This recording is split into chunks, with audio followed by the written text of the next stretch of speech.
How much does like geographical location matter for the success in the music industry? I think it's everything. If I was still in Houston and never moved out to LA, I'd probably be doing commercial work or went to college. With all the craziness, from what I can tell, like you're like a concert photographer and you work in the music biz, which like Yeah. obviously requires people to be around. Like, can you walk us through what that 2020 March felt like for you?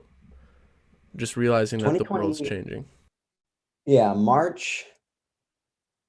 I honestly don't remember a ton of it, probably because not a lot was happening. But yeah, I mean, stuff shut down. It was kind of like it was going to be, I think, probably a pretty good year for me because it was like my second year of being like deep in the music industry. Was kind of like looking forward to a lot of festivals and stuff. Um, and yeah, it kind of just like disappeared. It was it was a little bit scary for a little while, but I kind of like I'm still I'm still kind of I guess growing up for lack of a better word. So it was like while all that was happening, I was also like putting a lot of time and focus into like learning how to be more like financially responsible and all of this stuff. So it was like the work wasn't there, but I kind of was like focusing all of my energy on like just learning about like how to like save and like Investing in Bitcoin. Yeah. yeah. Yeah, responsible things. No, but just yeah, like learning like how to put away money for the future and really just like I guess like learning more about money in general and like thinking more into like further than the next 15 or 30 days. Because my first year that I moved to LA, like my mindset was like make $1,000 a month to pay my rent. And like if I can make $1,000 a month, like I'm a success.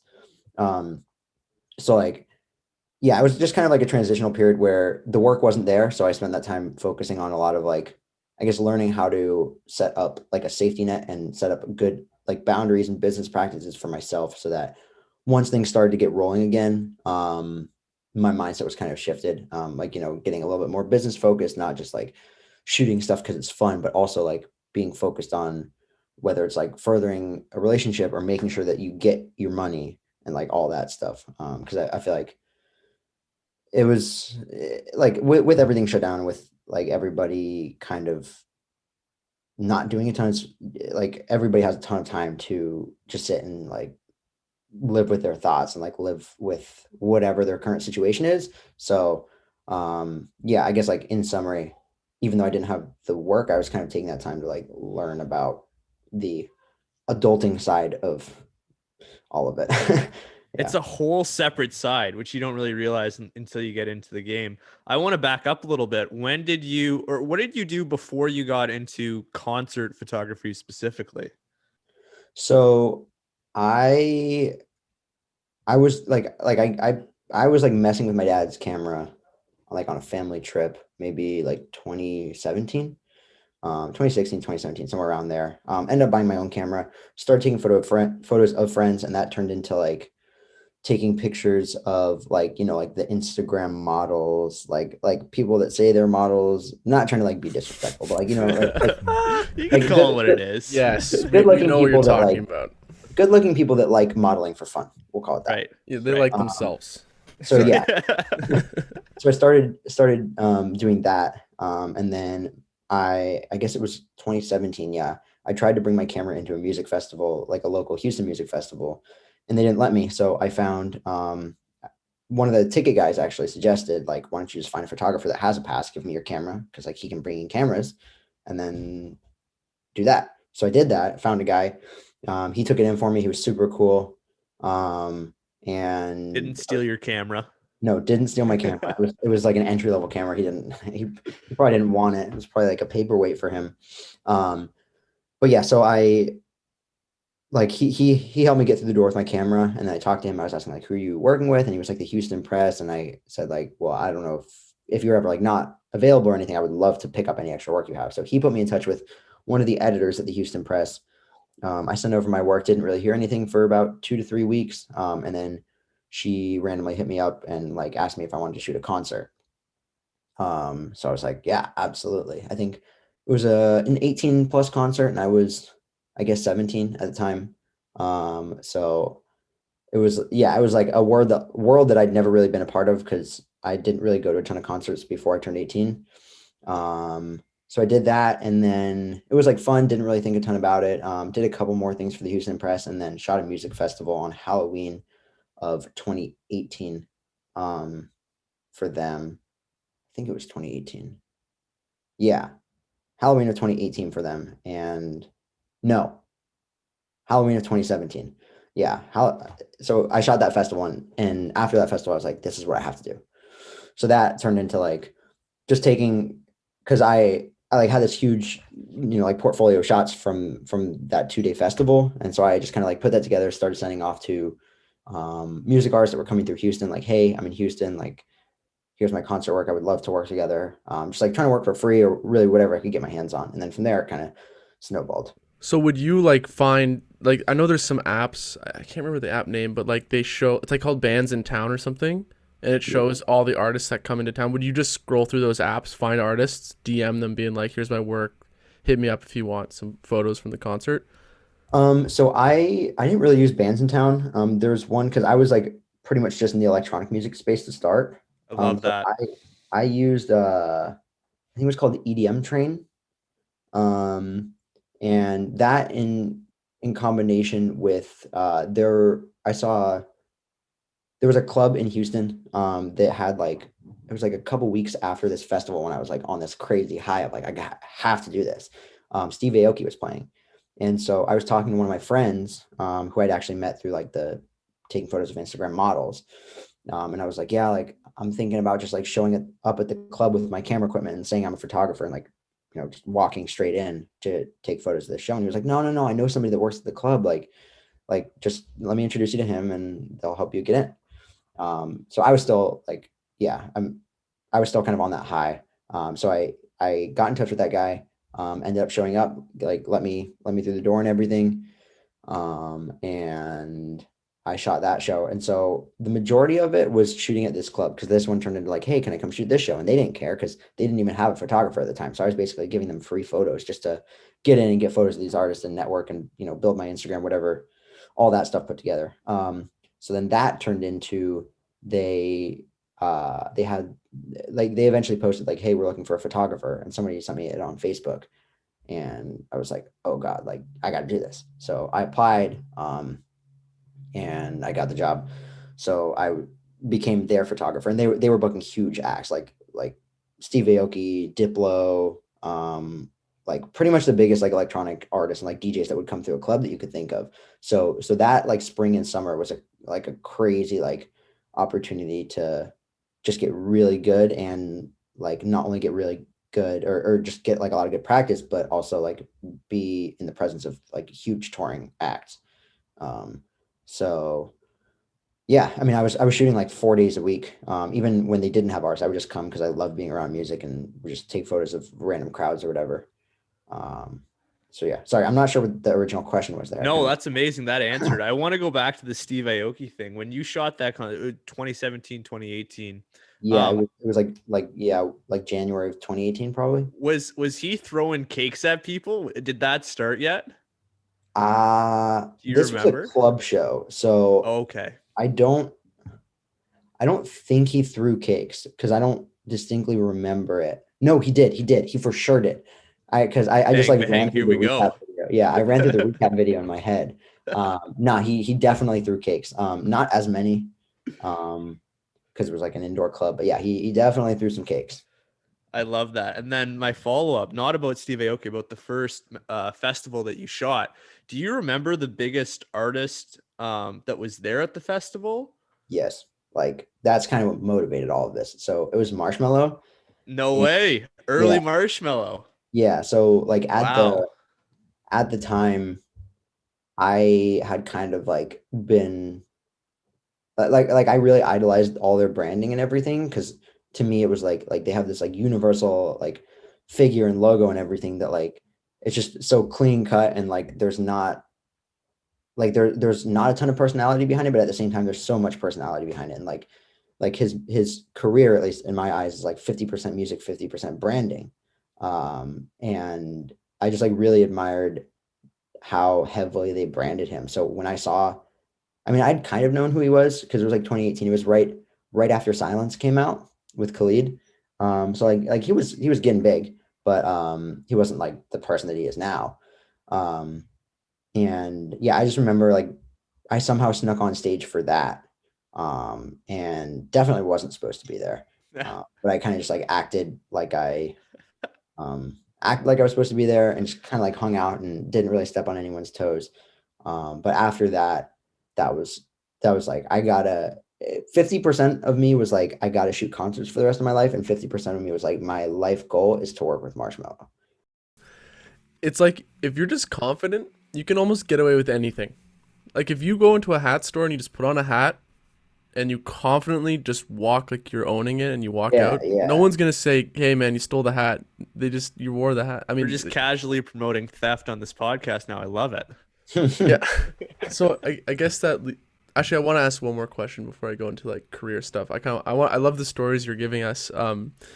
Have you ever like been asked to come shoot like an after party, or do you have any of those experiences where you're like, I'm not supposed to be here, or like why the fuck am I here with like this guy and this guy or this girl, whoever? Like, do you have any of those things where someone just kind of sneaks you in the back door to shoot?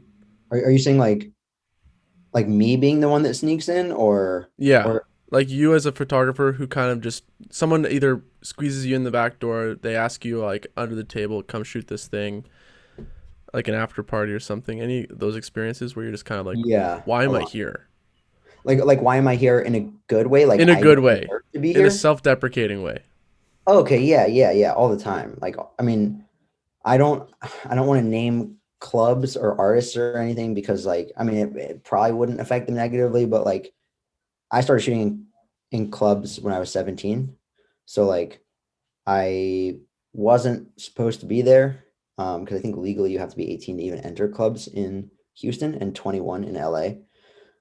So I definitely did a lot of shooting underage. It was like I don't drink or do drugs, so I was never breaking any laws or like I was only there to work, and I was like super focused on just like getting my foot in the door, getting good photos, and doing my job. Like it was never there was never any like different motivation there, but yeah, I definitely did my fair share of like how and like yeah, I mean sneaking into clubs or like you know yeah all that stuff, and then being like wait like how am I supposed to be here because there's like 30-year-old partying here.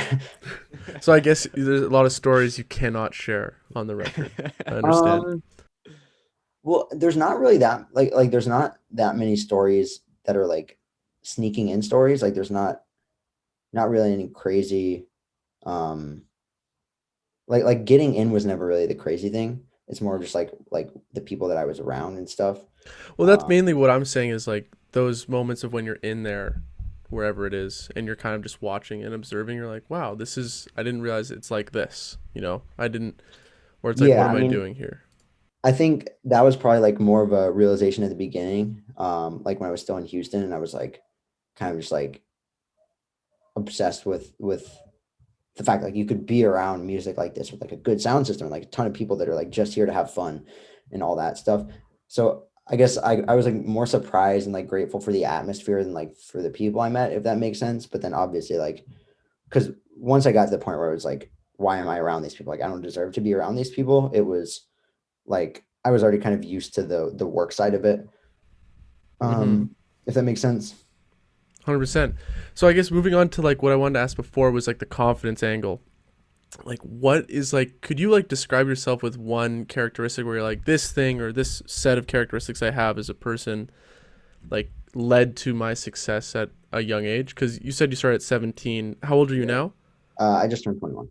You just turned 21 and you're already this deep in the industry. Like what do you think is that differentiating factor you have? Is it the confidence of just being like I'm just gonna go in and not appear like sketchy? Like what is it about No, you? because there were definitely like a lot of the times when I got into places I wasn't supposed to be, I was like super sketched out on the inside. Um, but I think for me, it's like been focus. I like just being focused on whatever you're doing.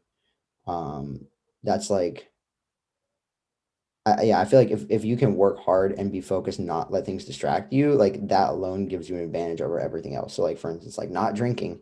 For me, I feel like when I show up to work if I'm at a festival and every artist has their photographer, and I'm one of 3 people that doesn't drink, and the other 75 photographers that are there are drinking into the night and partying and are there to have a good time, not there to work, then that alone gives me like an inherent advantage over everybody else.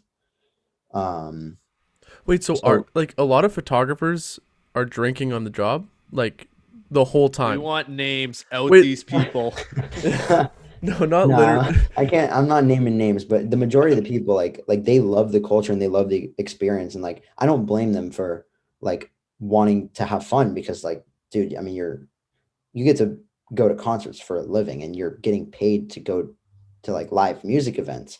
But and I'm not knocking them or saying it's bad. It is what it is. And for me, I feel like if I can be that focused and I'm there only to work, then like obviously I'm gonna have an advantage over everybody else.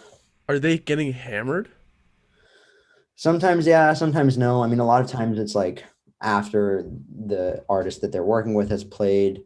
And I don't want to like paint this picture of like everybody's doing it all the Yeah, time. Like, like people show up and have a drink or two and like even just to get loose or whatever. But for me, that's never been it. It's that's always been not for like, you. yeah, I'm here for the work and that's that. And then I guess like I know you only said one, but I feel like there's 2 big ones. I feel like the other one is just like being realistic and self-aware. I feel like a lot of people um do like they try really hard to hype up their work and like, hold themselves in a high like esteem and convince other people that like they're cool or that their work is good or whatever.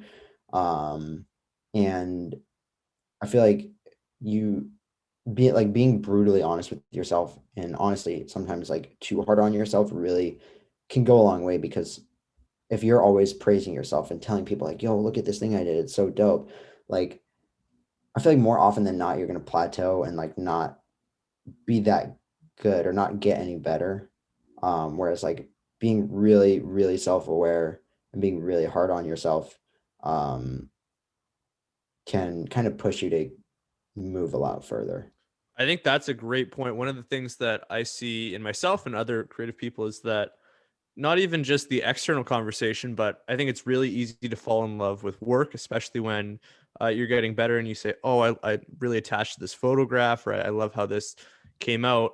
When you think about when you were starting in Houston and shooting those concerts, were there moments where you're like, if I'm being perfectly honest, there are things with my photography that need to improve? And if so, like, what were those things? Was it lighting? Was it composition? How did you go from being this kid that just snuck into concerts to evolving to a place where you're like, I'm really happy with my work. The musicians and the artists that I work with are really happy with the work. How did you bridge that gap?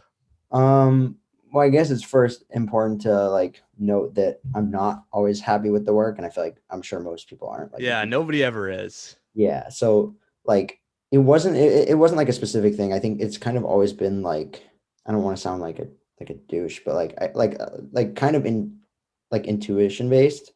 Like I can just like look at something and be like, nah, this is trash, and I can technically break down stuff and be like, this is why it's trash and this is why it's trash. But it's almost like for me, just been about getting stuff that makes at least at the beginning, it was like getting stuff and making stuff that makes me say like, oh, this is dope. Because I know that I'm way harder on myself than like the people that are seeing this. So if I can get to a point where I'm like, this is sick, then everybody else is gonna be like, blown away or like really happy with it or whatever. So it it's rare that it's been like a specific skill that I need to work on. I mean, I guess like I can usually hone in on that, like figure out what it is here or there. But Mhm. it wasn't like, oh, like I need to really work on my lighting and this is what I'm gonna work on for the next week. It was really just honestly a lot of practice and like I said, like when I was shooting at the clubs in Houston, I was working 4 or 5 days a week. Like, I mean, yeah, like Right. it was between 2 to 8 shows a week. So there were times when I was, yeah, shooting 8 different like events between Thursday and Sunday. So that was just like, I mean, you're getting your reps in and like Right. you'll figure out what you need to work on pretty quickly.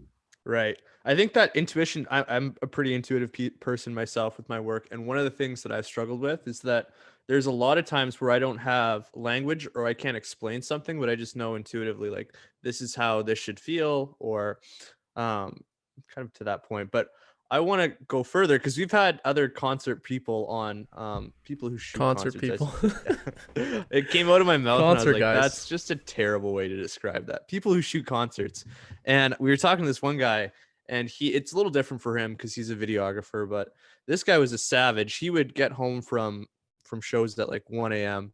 and then just dive immediately into his edit. Are you a night person where you're like, okay, the work is really fresh right now, I've just shot these photos, I want to edit them all right now? Or are you a person where you get home and you're like, the last thing I want to do right now is open up my computer and get into the work? I think it really depends. Like there's, Okay. I mean, my sleep schedule and like work schedule has done many like 360s of the day. Like sometimes like there was a week when I was editing a video, because I mean I do like honestly probably more video stuff than photo stuff right now. Really? Yeah, it's good that you think I'm a photographer because I'm trying to do more photo work. So that's good.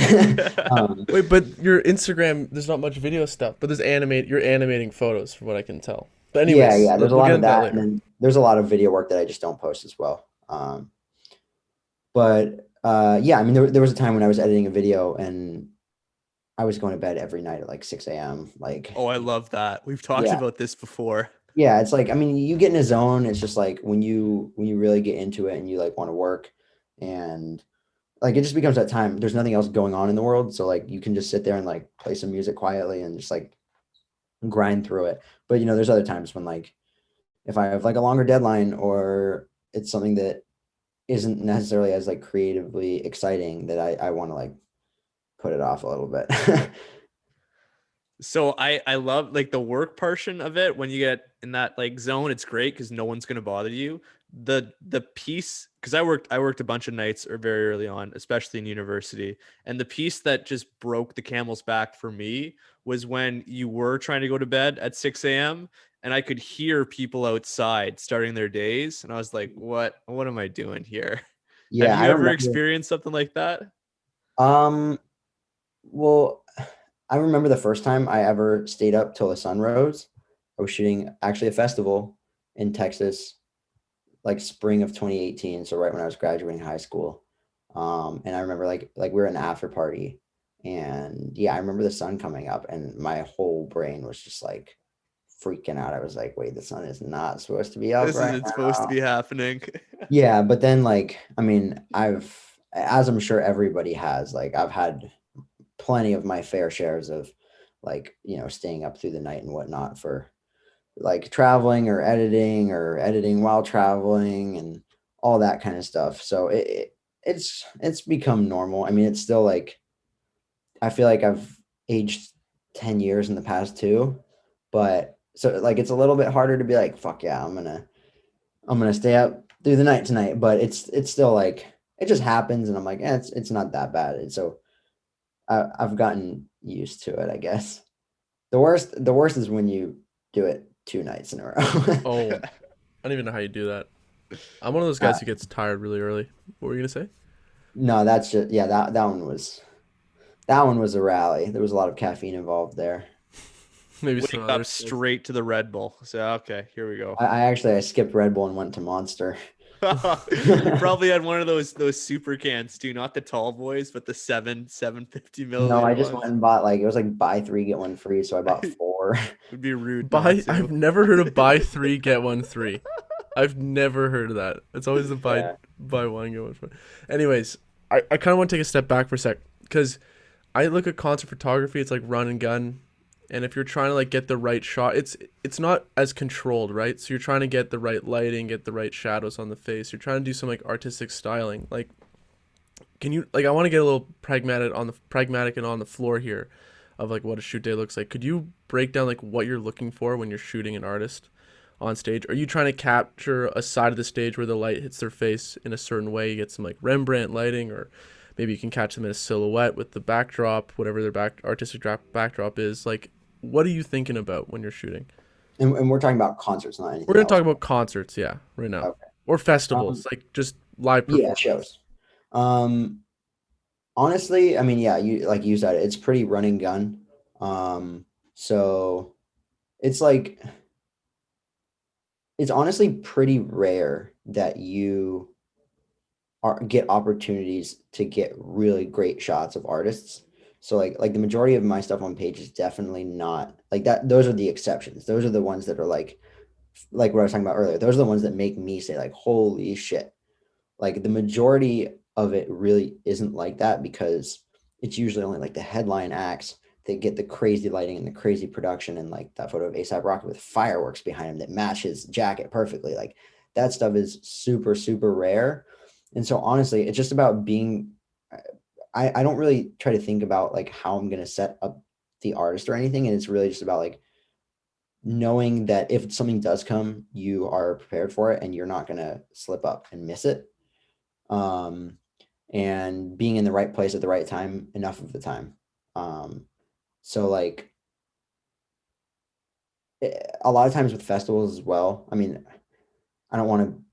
I'm gonna sound like the like the douchey like Warren Buffett type of person, but like if I see everybody crowded around one side of the stage, like I don't want to be over there. And it's honestly probably 50% a creative thing, 50% like I just don't want to be smushed next to 8 other photographers. Um, but even just that alone like allows you to kind of get somewhere where other people aren't. And so like when it does come time to posting, everybody else is going to have this identical photo of an artist, and yours is going to be from a different perspective. Sometimes it's going to be better, sometimes it's going to be worse. um, on top of all that, sometimes not being next to everybody else will let you be in the pit for longer. So like especially with Rolling Loud, they like with the headline acts, it's always a total mess. Like, there's people climbing over the barricades, like the whole 9 yards. It's anarchy. And all the photographers are always like bunched in this one area. Because that's usually where like you get the most frontal photos or whatever. And so yeah, sometimes just being in a different spot when the security guard comes to clear everybody out allows you to be in there for a little bit longer. So like for instance, that I mean, I think that shot of Rocky, like with the fireworks behind him, is probably like one of the best photos I've ever taken, even though it's a little bit out of focus. Uh, Perfectionist. that was like, granted, I had a pass, but because I was like working with his team, but I was also like in a different spot. So the security guard didn't boot me out with everybody else. And I was the only photographer like allowed, like I was the only photographer even in the pit when the fireworks went off because everybody else got kicked out earlier because they were all bunched together and it was just a whole mess. So I guess like going back to the question, I think the most important thing is being prepared and being in the right place at the right time enough of the time. Because if you're prepared and you're in the right place some of the time, then you're gonna get those bangers that are like crazy. It's less about, honestly, I see it as less of an art than a lot of people do. Um, It's your fishing. Like it's the yeah, same thing exactly, with exactly. Yeah, sports because I'm I not should making anything. I'm no. literally sitting there and taking photos of something that's already happening. Yeah. So yeah, fishing is a great way to put it. That's how I would always put it when because I shoot a lot of sports prior to COVID. You're just waiting for the play, You're Exactly. just Yeah, like yeah, yeah. recording, like come on, come on, come on, come on, come on, come on, come on, come on. Exactly. Yeah, dude. Got it.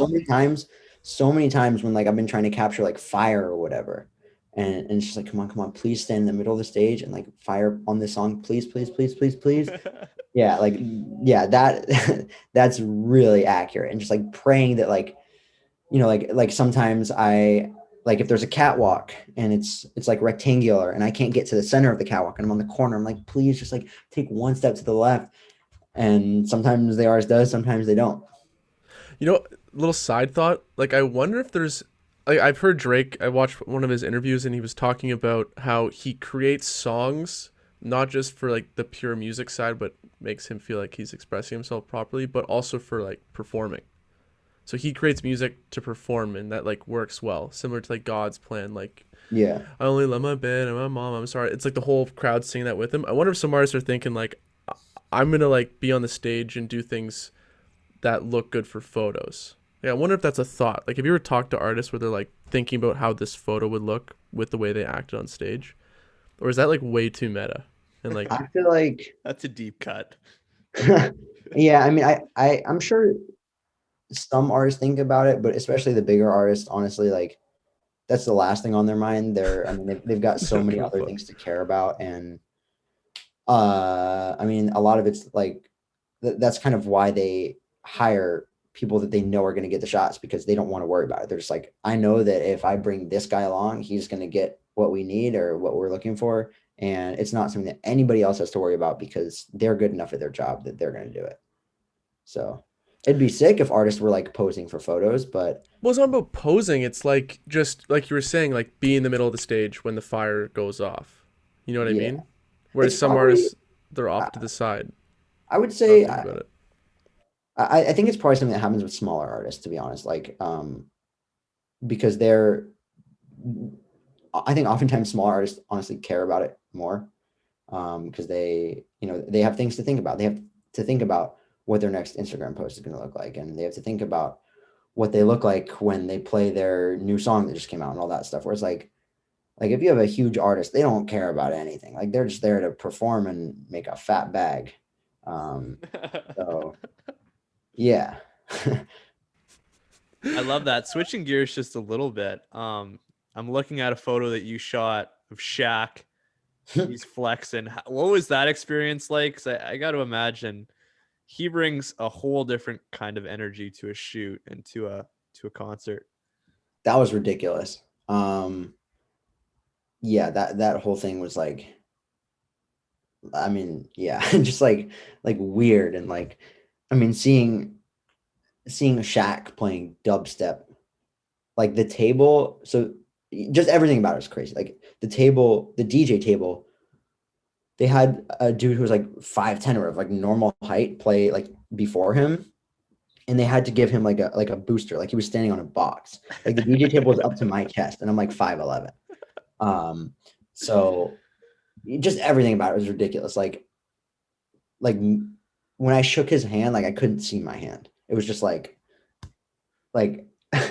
I'm looking he at this photo. This guy's biceps are bigger than me and Will's face dude, combined. yeah, dude, he's like he's huge. Like he is just a giant, and like obviously it's Shaq, but you don't realize that until you see him, and you're like, oh wow, this is a dinosaur, not a person. Like it's just yeah, in like every way ridiculous. Built diff. I love that. Wait, so I think maybe I wasn't listening properly or we didn't dive into it. I was scrolling down the social much further and you were doing a bunch of work with Marshmallow. So you eventually worked with him as like his videographer? So I shot Ultra for them like as their second shooter. So they basically had two people shooting. Um, actually, I edited two videos for them, the Thailand and the Australia recaps. So somebody else shot those, and I was doing the editing. Right. That was the first thing I ever did for them. And then a couple months later, I shot Ultra with them, and yeah, that was That's the lifelong dream come true in about a year. So you crossed that off the bucket list before you turned 20. Before I turned 19. Even better. Yeah, because that was it says March 2018, right? I think the videos are like the Australia and Thailand were January 2018, and then Ultra was March 2018, right? Or was it March 2019? March 2019. right. But yeah, because I turned sorry, I'm doing stupid math. I turned 19 in April. So yeah, it was January and March of 2019, so I was still 18. Yeah. Are you an April baby like me? Yeah, What day? the 5th. The 5th, nice. My birthday's today. Oh, happy Yeah. birthday. It's pretty good, us Tauruses. But dude, that's kind of crazy. So how'd you connect with Marshmallow? That's another just like crazy story that like still doesn't feel real. Um, so when I was in high school, like my senior year, I was going to be a chemical engineer.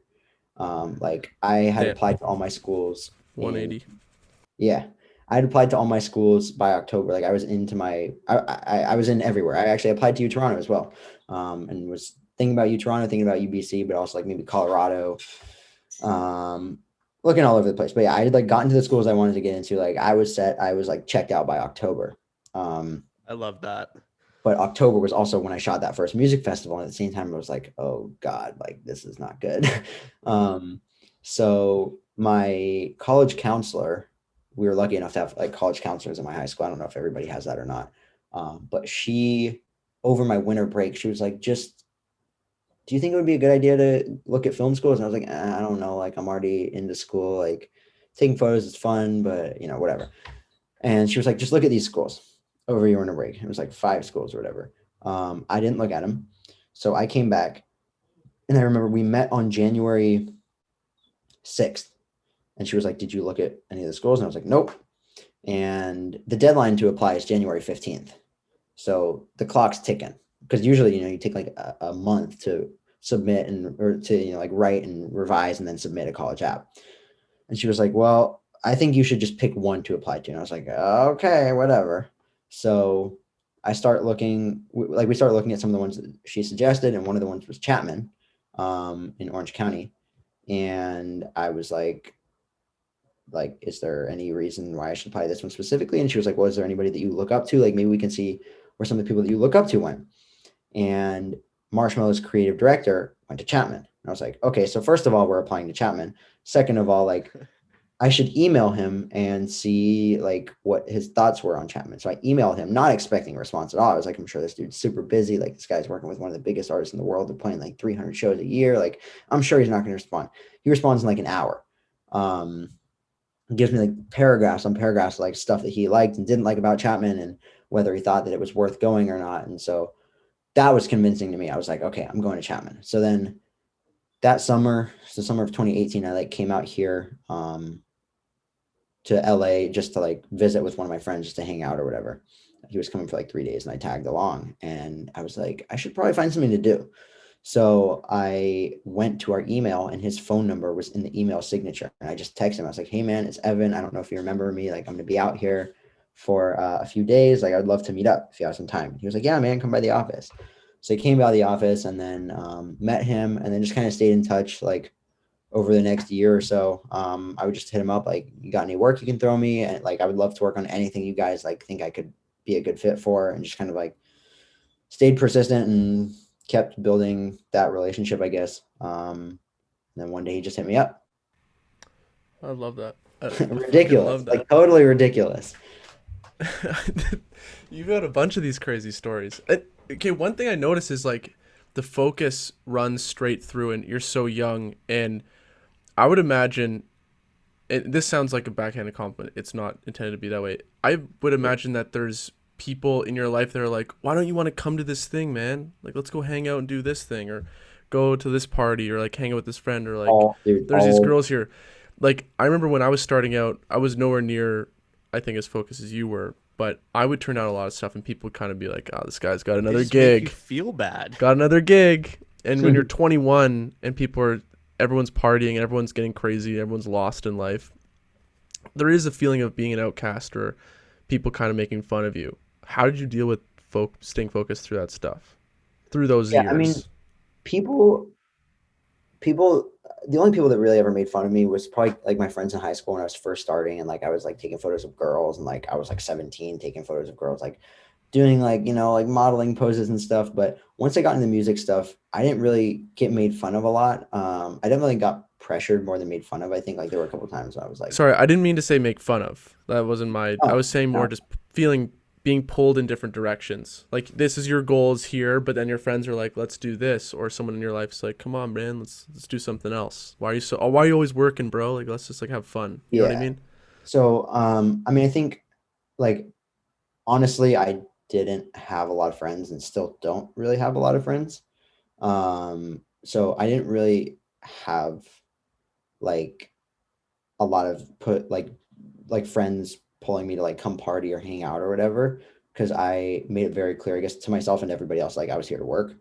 So it wasn't, yeah, there wasn't like a ton of pull from friends to go party. I think it was definitely like artists that I was working with trying to get me to drink and stuff, and I'd just be like, nah, I don't drink. And there were a couple times when they were like, nah, come on, take a shot, like just drink with us, and I'd be like, nah, I'm good. I mean, like I got offered Coke when I was like 17 or 18, and Oh like, my god. Like, guys, I can't legally drink. This seems like a bit of a jump. yeah. 17? Oh my Yeah, god. exactly. So I haven't had No, beer take some yet. Molly. It'll be fine.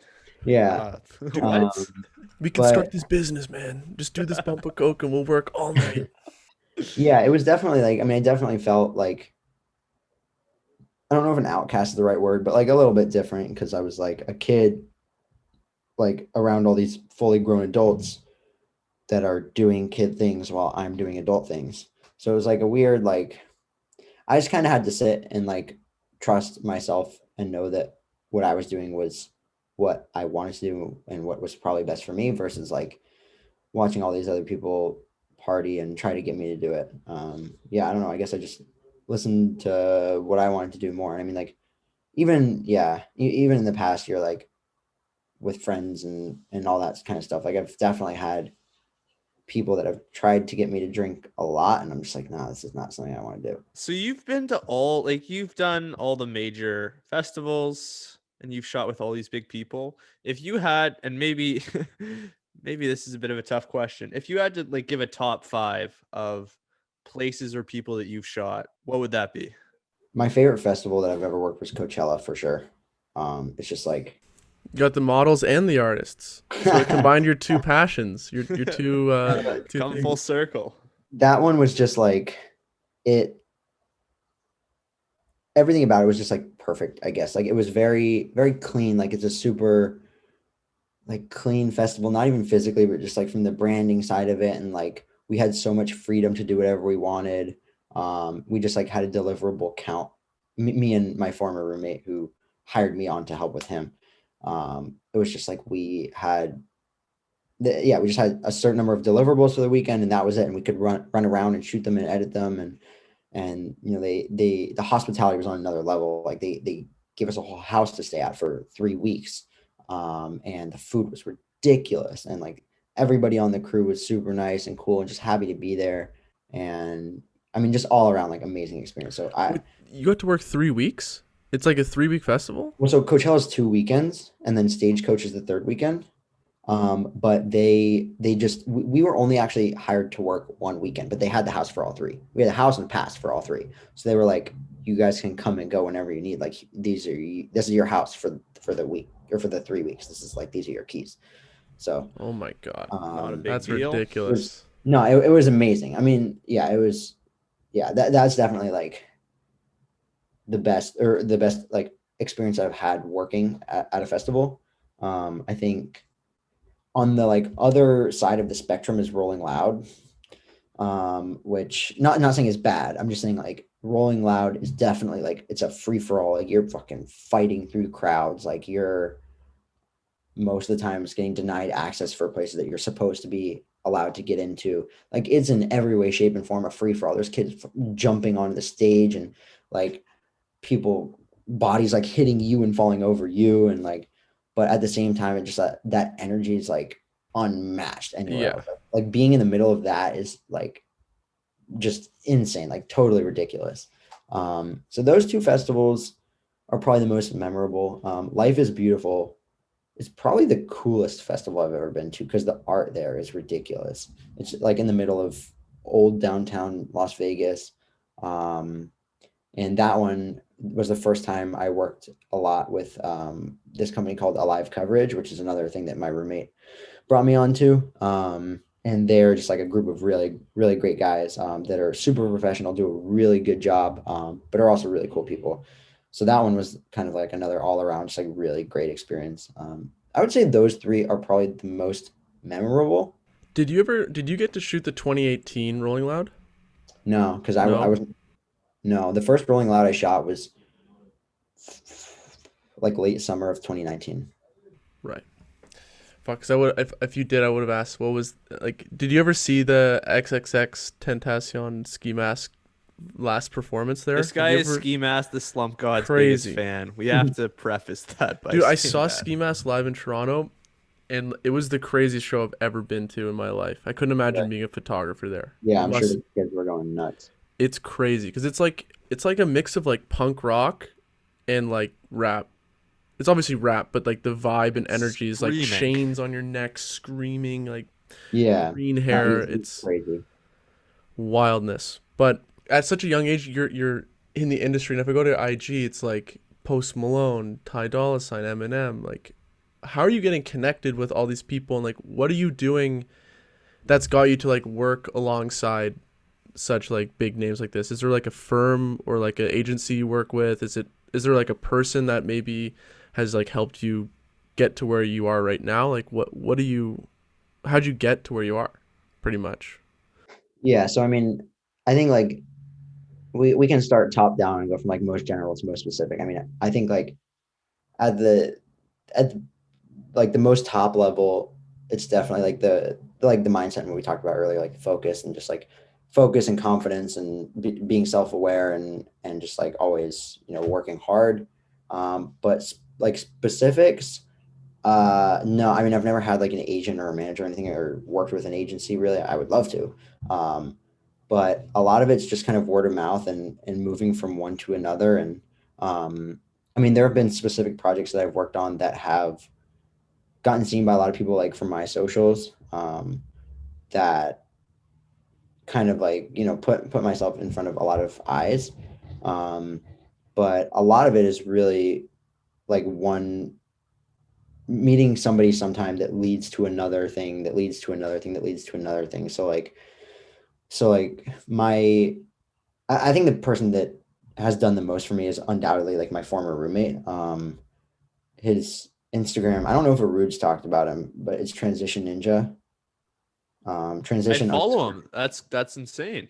That's Yeah, completely unexpected. he's like, so he was my roommate for the first year and a half that we lived in LA, and he like, I mean, I wouldn't still be here if it like weren't for him. He handed off a lot of work to me, and like after the Marshmallow thing, to be honest, like I was ready to kind of quit this stuff because I was like, I hit my life goal and was like super depressed. Like I didn't know what to do next. And he like brought me onto the Coachella stuff, and that like completely got me back into it. And yeah, just so many different ways. Like he has helped me stay alive and get to a point where I'm able to fend for myself, like in this industry. So I'm definitely like super, super grateful that he existed. But then I mean like the most recent stuff like Ty Dolla Sign or Eminem or whatever, like the Eminem thing, for instance, was the first hip hop video I ever worked on. I got hired by a production company to do BTS for the production company, not for the label. And I met a lady at the label who also wanted to see the video, and I did a good job on the video. Um, and then she started kind of handing me more stuff throughout the next like year and just giving me jobs here and there. And all the jobs I worked on, there was this photographer that was on them. And I just thought he was like, you know, just a photographer, like nothing crazy, just a guy that the label hired, and that's that. And last October, we were on a job together and we had a lot of downtime and we were just talking. I was like, he was like, you do like a lot of video work, right? And I was like, yeah. And he was like, well, one of the clients that I work for, like has been looking for a new video guy. I would love to put you guys in touch. And I was like, okay, yeah, for sure. Like I would love to. And I thought it was just kind of a nice gesture, you know, like making small talk or whatever. I was like, what's your Instagram? And this is a year and a half after meeting this guy for the first time. And like we weren't super close or anything, but we'd known each other for a year and a half and we would work together. So he gives me his Instagram and he goes to the bathroom. I'm scrolling through his Instagram and it's like Eminem, Dr. Dre, like 50 Cent, like all these people. I'm like, you never told me about this. Like, what? Like, I thought you were just like another photographer. And I was like, were you like on tour with Eminem and Dre and 50 Cent? And he's like, oh yeah, like I'm Eminem's photographer. We've been working together for like 12 years. And I was like, what the fuck? And then he was like, yeah, like I didn't want to name drop, but like the client that I was talking about is Eminem. And I was like, oh, That's a good okay. guy. You know you're in good hands if he doesn't name drop and like hides Yeah. it until the end. But I mean, this is a year and a half after meeting the guy, and like we'd been on multiple shoots together, and so I like a lot of it is just like being a good person, doing good work, and one thing leads to another, it leads to another. Because like I still sit here and like look at my own Instagram or like I'm talking to you guys, and I'm like it doesn't really feel real in a lot of ways, because like obviously I did it, and like the photos aren't up there because somebody else posted them, but in a lot of ways it doesn't really feel like this is like something that's actually what I've done. Because it's just like I don't want to say luck, because obviously like I didn't just get lucky, but a lot of it's just like one thing leads to another, it leads to another, it leads to another, and then like you kind of like wipe your eyes clear and look back and you're like, whoa. Luck, it's like what's I it, think it goes there's a I think it goes saying. back to what I was saying. I mean, it's the same thing that like about getting the right shot when you're at a show is like being in the right place at the right time enough of the time. There's a really good quote about, oh yeah, the harder you work, the luckier you get. Yeah. That's the quote. Like luck plays a huge part in everyone's success, but luck, the percentage of like the chance of you becoming lucky becomes smaller if you don't put in the work, because you're not going to be in those situations where you can attack on the like that opportunity that's very lucky in front of you. You know what I Yeah. mean?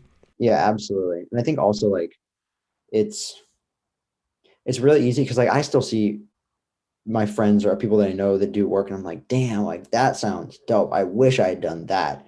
And they're like, dude, what are you talking about? Like you're working with all these crazy people or whatever. I'm like, nah, but like what you're doing is sick. And they're like, dude, be quiet. You just seem like a guy who like is passionate about like the world that you're in, and it's not about like clout or whatever. It's just like what you think is good, you know? And you're just kind of sharing that. I think like it's really easy to be like, oh, like I got a photo of Post Malone, like, or somebody else is telling that to me, and like that's like the Post Malone. Like, there's only one of them. Like, I wish I could do something like that. But there's a lot of huge music artists that you could work with, or there's a lot of huge companies that you can work with, and it's really easy to be like to think to yourself like, no, that's the one. But there's plenty of different ways to like distinguish yourself or like work with crazy high level artists or companies or whatever, and like there's plenty of work for everyone. And like I saw one of my friends a couple weeks ago like posted a photo of Drake and I was like, damn, like I wish that I was the one who took that photo. Like I would love to shoot stuff with Drake, but then like at the same time I have to remind myself like there's so many other like super cool artists that I've worked with that like Drake isn't. I mean, in a lot of ways Drake is like the almighty, but like like also like there's it's not like there's just one. How much does like geographical location matter for the I, success in I the think music industry? I think it's everything. I think if I was still in Houston and never moved out to LA, I'd probably be doing commercial work or went to college. Like so the shoot that I met the shoot that my friend Eminem's photographer that he like told me about all that stuff on when he like initially offered. I got asked to do that shoot at 11 p.m. the night before. I got a text like, "Hey, super late. I know. Like, is there any chance you're available at 10 a.m. tomorrow?" And I was like, "Yeah, I'm available." If I was in Houston, it never would have happened. So it's just like it goes back to like being in the right place at the right time enough at the time. Like it's And there's just so being many small ready. things that are ridiculous. Like even the Diddy stuff. The way I got like so I worked with Diddy for 5 months, like as part of his content team or whatever. The way that I got that was I had been following his photographer for a while. His photographer posted a story that said like looking for creatives in LA. I happened to tap on the story 7 minutes after he posted the story. I responded, and I was the first person that responded, and he called me, and he was like, "Can you be here tomorrow?" And I was like, "Yeah." Like so many, it's just Whirlwind. It's a it's fucking whirlwind, that industry. yeah, it's like weird, and like I said, like it feels really lucky and like all that stuff. But I think being in LA just like once again like increases your chances of opportunity because you're closer to everything and you can do stuff that leads to other stuff. It's not always that someone's going to ask you the night before to come. No, nobody's going to say, "Hey, are you available for a 2 month tour with Drake tomorrow?" But you might go to a shoot that somebody needed you to fill in for that might lead to something that might lead to something that might lead to that. So it's just, yeah, I mean, like I keep saying, being in the right place at the right time enough at the time, I think that's the name of the game. And obviously being good at your job. And I think there's like a personality trait that's required. Like you have to be a person who's really comfortable just rolling with the punches of like your schedule, just like So, sacrificing things that I know a lot of people, and Mose is one of these guys too. It's like I like my dinner at 5:30 every day, you yeah, know? Or I like to like spend this time doing this every day. But it's like this industry, fucking that all goes out the window. Like yeah, you it's weird life because is not regular. yeah, it's weird because I'm super type A and like I'm super, super like OCD. Like all my stuff is all like on a schedule, like or not on a schedule, but like I'm very I just like have all my stuff down pat. I guess type A is the best way to put it, like anal or whatever. Like um so it's weird because I can kind of flip in and out of that really easily. Like like there are times when I get so busy that I'm running around like a chicken with my head cut off and I don't know what to do with myself, then it's just like you're rolling with the punches. But like when I'm here, like, and I have a lot of downtime in LA, then like everything slowly slips back into that like regiment and like, yeah. So you definitely have to roll with the punches when they start coming in. And it's the thing. Some people I think want to be photographers, but don't understand, or even videographers don't understand like what goes into that lifestyle. Like it's not so much a regular job. I don't think that's understood well enough. But I have one last question You because can I ask know. me any questions you want. I'm hanging. So Okay, I mean, Mose, if you have any others, you can ask too. But one thing was I have a friend whose boyfriend is a concert, or he's like wants to be like like a band manager or something. He like works with bands as a photographer and kind of is in that scene. What's funny? I thought it was your friend, and I was gonna be like, "You're a terrible friend," but it's a friend of a friend. No, it's my friend's boyfriend. He was telling me, yeah, people aren't like these bands are like setting up tours for 2022. Have you heard at all what's going on in the music industry when it comes to when live shows are going to come back?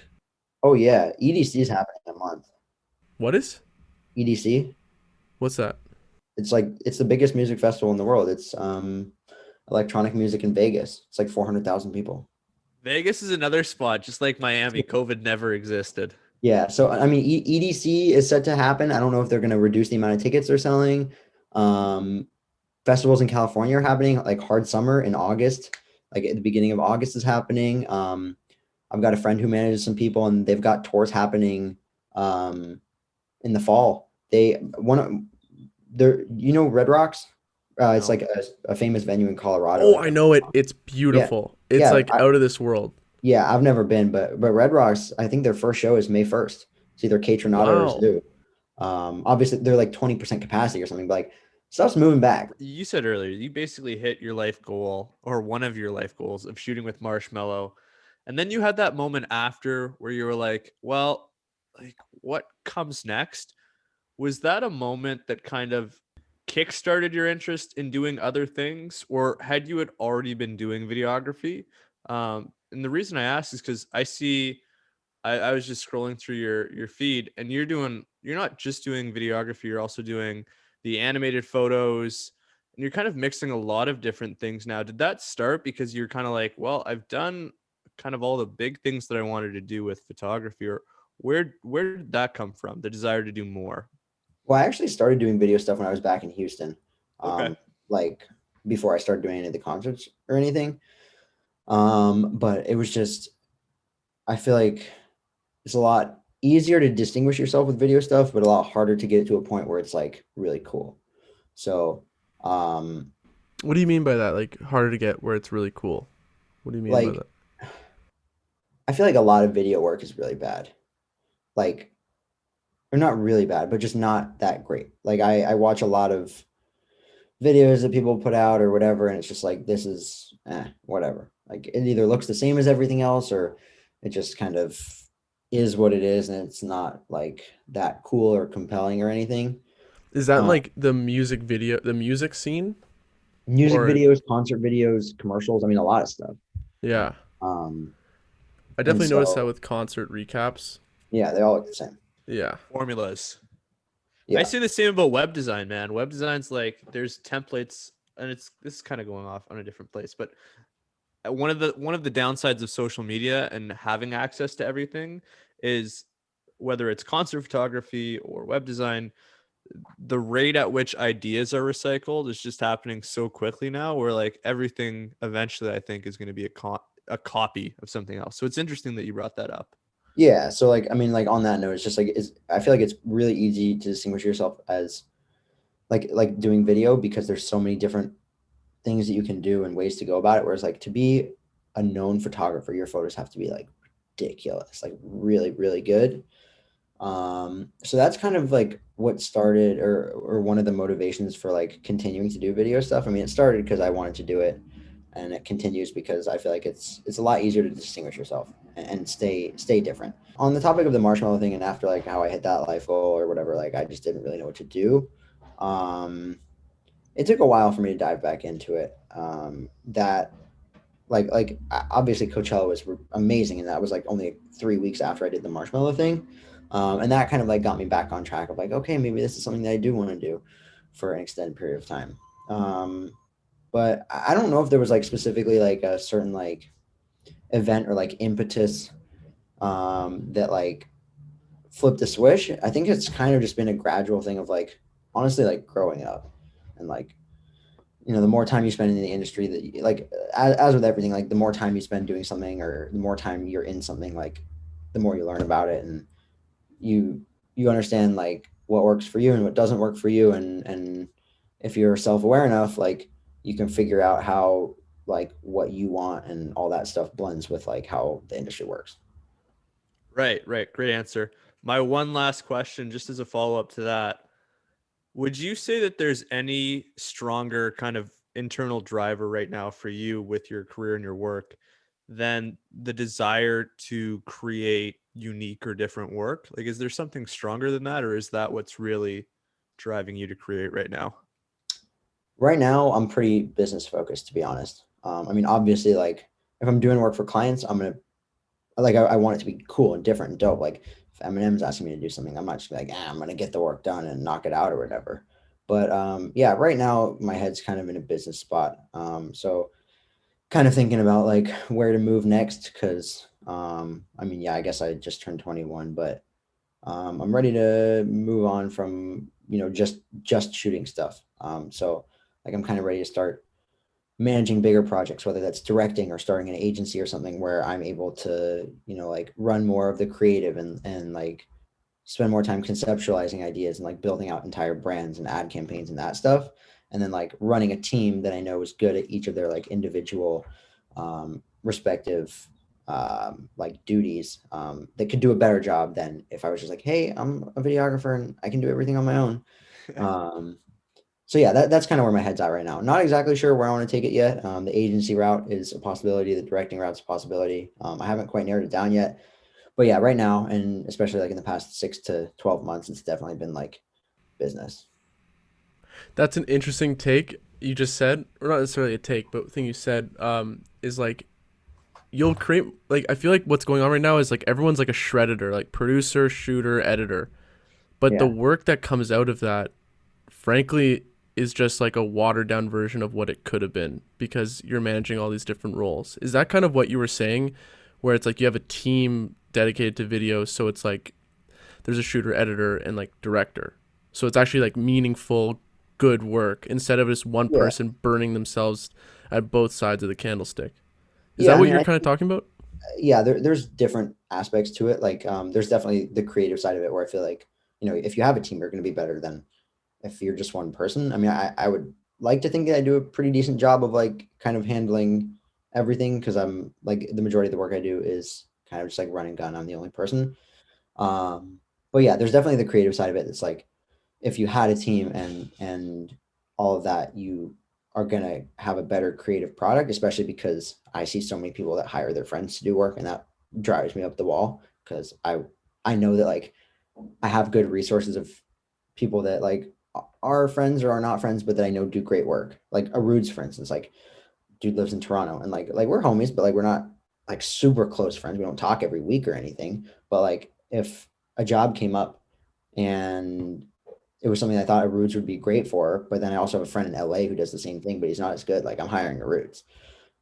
So yeah, there's like that the creative side of it, but then there's also like the I feel like in order to grow, a lot of times you have to kind of push the business stuff as well. So like to get bigger budgets and to get to a point where I'm like working to build out like entire like creative like builds, I guess for lack of a better word, like you have to have an agency and a team to run behind it because like if I say, hey, like Nike or Corona or whatever, like we want to do a social campaign, doing influencer marketing, and we're gonna have 5 influencers, and we're gonna do 2 videos each with them, and they're gonna go up on TikTok once a day for 2 weeks. And then they're like, okay, sounds good. Like, how are you gonna get this done? And I'm like, oh, it's just me. They'd be like, nah. So like, yeah, I mean, you There's you not a need, team. What do you mean? yeah, exactly. So like Yeah, and in a lot of ways, you just like you need a team and you need some like infrastructure to start working on that stuff. And I mean, I'm still trying to figure out like if it's better to wait for the work to get so busy that I need to hire a team, or if it's better to like try to find a team or at least start like an LLC or something and go seek out the work. I kind of haven't really devised like a plan of attack there per se. But in general, that's kind of like where my head's at right now. That's great. Well, this has been amazing. I mean, I've like learned a lot just talking about this stuff with you. I'm So glad I could appreciate you provide coming some on. insight. I didn't know if I was just going to spew shit for an hour. Well, No, this is really good. one of the reasons we like the podcast because we like learn from people that we talk to, and especially when they're really open like you, like that. I feel like I just I got your life story movie. The Yeah, last I feel 5 like years. honestly, like through talking, I also kind of like unpack and learn that stuff myself too. Absolutely, I'm the same way. All right, guys.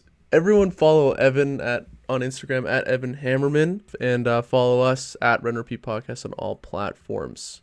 All right, guys. See you next week. Bye bye.